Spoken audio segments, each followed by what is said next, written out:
was sick. I think that is in Matthew. Lies at home sick. That's actually more explanation in Matthew.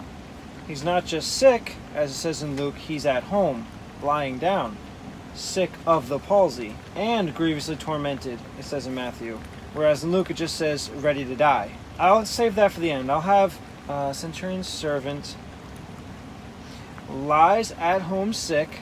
I'll have it the way it's explained in Matthew. Not just was sick, but...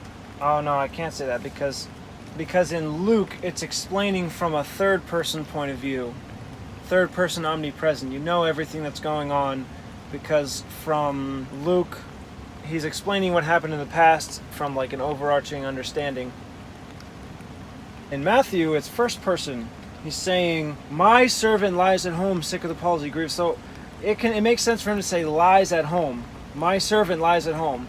It wouldn't make sense for Luke, who is third person, to say a centurion servant lies at home sick of the palsy. It would make sense to say a centurion servant was laying at home.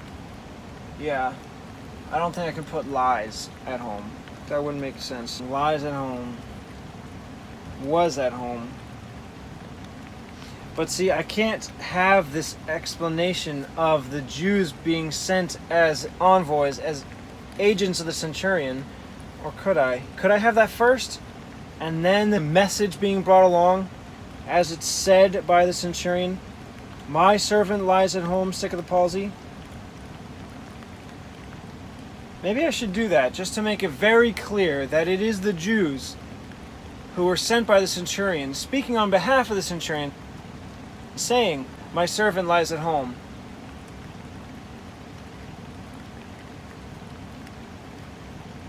That'd be kind of confusing to anyone who doesn't understand the way it was done.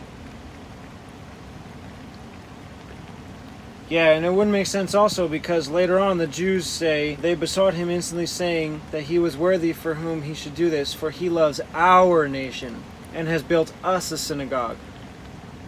So if it was the Jews speaking as if they were the centurion saying he loves our nation, it would be as if the centurion is saying, he, myself, loves our nation, Rome, and he built us a synagogue, the Romans a synagogue. I can't mix it. No, I can't have the Jews speaking the very words as if they were the centurion. It has to be different. I'm going to figure this out, and I'll be back. I figured out a way to put these verses together so that I don't have to actually morph what the Jews are saying sent by the centurion and what it says the centurion said in Matthew. This is how it's going to go. As I have it, that the centurion's servant was dear to him, was sick, just exactly as it's written in Luke, was sick and ready to die, no added explanation.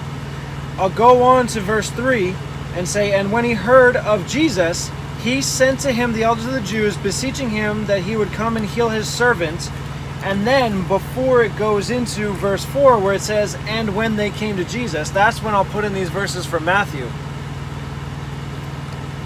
So it'll read like this. He sent to him the elders of the Jews, beseeching him that he would come and heal his servant, saying, this is from Matthew, saying, Lord, my servant lies at home, sick of the palsy, grievously tormented. Then back to Luke, and when they came to Jesus, they besought him instantly, saying that he was worthy. Okay, so I was thinking it couldn't work because I'd have to put that phrase of what the centurion is saying to Jesus after it says in verse 4, when they came to Jesus, they besought him, saying he was worthy of whom. So it wouldn't be able to fit what the centurion servant is saying from his own point of view, my servant lies sick, with what the Jews are saying, he's worthy because he helps our nation, he built us a synagogue. So I could, as I'm thinking of doing it, I could have the centurion is sending is to Jesus with the message. That's what he's saying. And then when they arrive, you can pretty much understand, yes, they give the message and they say he is worthy to be helped because he helps our nation. That way I have both. I don't have to mess up the points of view. I don't have to mess up the tenses. I don't have to do any changing of the words, any retranslation whatsoever. Only from Matthew where it says, beseeching him I can mix with that verse in 3. I'm going through verse 5 in Matthew 8. There came to him. I can't put there came to him yet. Maybe I could put it later. I could put they came to later on when the Jews came to him. But that word there, I don't think I could fit that anywhere. Came to him a centurion, beseeching him, I could put later. When the Jews are beseeching him. So where it says saying, I don't think I could fit the word and. Because if he is saying, beseeching him that he would come and heal his servant, it would fit better to just say, saying, Lord, my servant lies at home sick of the palsy, grievously tormented. Instead of beseeching him that he would come and heal his servant and saying, Lord, my servant lies sick. Because then it really would seem more like he actually is there. So if I leave that and, it'll keep it separate to just what the centurion is doing. Not as if he's there saying it. This is the centurion is sending them to say that message. The elders of the Jews. Now, beseeching him does come from Matthew as well. Verse 5, beseeching him. Yes, that's both. Beseeching him. Luke continues that he would come and heal his servant. But I'm not going to put the comma because the point is that he sent to him the elders of the Jews, comma, beseeching him that he would come and heal his servant, saying. So if I put those commas, it'll be too much of a break, and it'll make it seem like he sent the Jews, and it might make it look as if he actually is also there saying this. So if I just have no commas, it'll be a rush through the sentence. All of this is included in what he's sending the Jews to say to Jesus. So no comma. I'm thinking maybe I could put this phrase, that he would come and heal his servant, after the message to Jesus, saying, Lord, my servant lies at home sick of the palsy, grievously tormented. That way it might bookend the message to put further emphasis on the idea that the message is being sent via the elders of the Jews, not this man himself. So what would that look like? Beseeching him, saying, Lord, my servant lies at home. Yeah, I think I'm going to do it like that. The message is sent, which is just, Lord, my servant is sick, and then the purpose of the message is, come and heal him. Does it matter? I don't think it matters. Beseeching him that he would come and heal his servant. I think I'm going to do it like that. I'll have the message come first, beseeching him, saying, Lord, my servant lies at home sick of the palsy, and then back to Luke, that he would come and heal his servant. Yeah, come and heal his servant, because it does strengthen the idea that the centurion is still right there with his servant. He's asking Jesus to come to heal his servant. I guess it could be looked at either way. If the centurion really was there, he's not going to say, go and heal my servant at the guy's own house. He would say, come with me and heal my servant. So I guess it doesn't matter. Beseeching him that he would come and heal his servant, saying. No, I still think the message should come first, and then the request that he comes to heal should be last.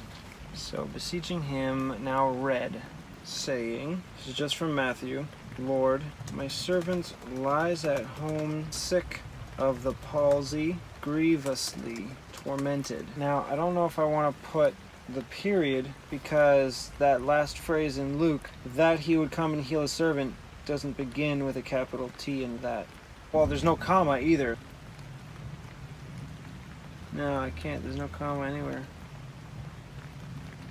Could I continue without any comma? That might look really weird. That he would come and heal his servant. And when they came to Jesus, they besought him instantly, saying, that he was worthy for whom he should do this. For he loves our nation, and he has built us a synagogue. Okay, so how does that read? And when he heard of Jesus, he sent to him the elders of the Jews, beseeching him, saying, Lord, my servant lies at home sick of the palsy, grievously tormented, that he would come and heal his servant. No, that needs a comma. It really does need a comma, because that's what the message is. The message needs to be separated from what is happening, from what the people being sent are doing and their purpose. So maybe I should put the message at the end, just to have it fit, just so that it's separated. Now it would read, and when he heard of Jesus, he sent to him the elders of the Jews, beseeching him that he would come and heal his servant, saying, Lord, my servant lies at home sick of the palsy, grievously tormented. And when they came to Jesus, they besought him instantly, saying that he was worthy of whom he should do this, for he loves our nation. Yeah, it still works, and I think it actually looks better having the message being ended by that period. That period is before and when they came. And when they came to Jesus, yes. Beseeching him that he would come and heal his servant, and saying, Lord, my servant lies. Now, just saying is fine, without the and. And when they came to Jesus, they besought him. That's not in Matthew. Oh, there came to him. Came to is both. It's just him in Matthew, but it's Jesus in Luke, so I'll keep that.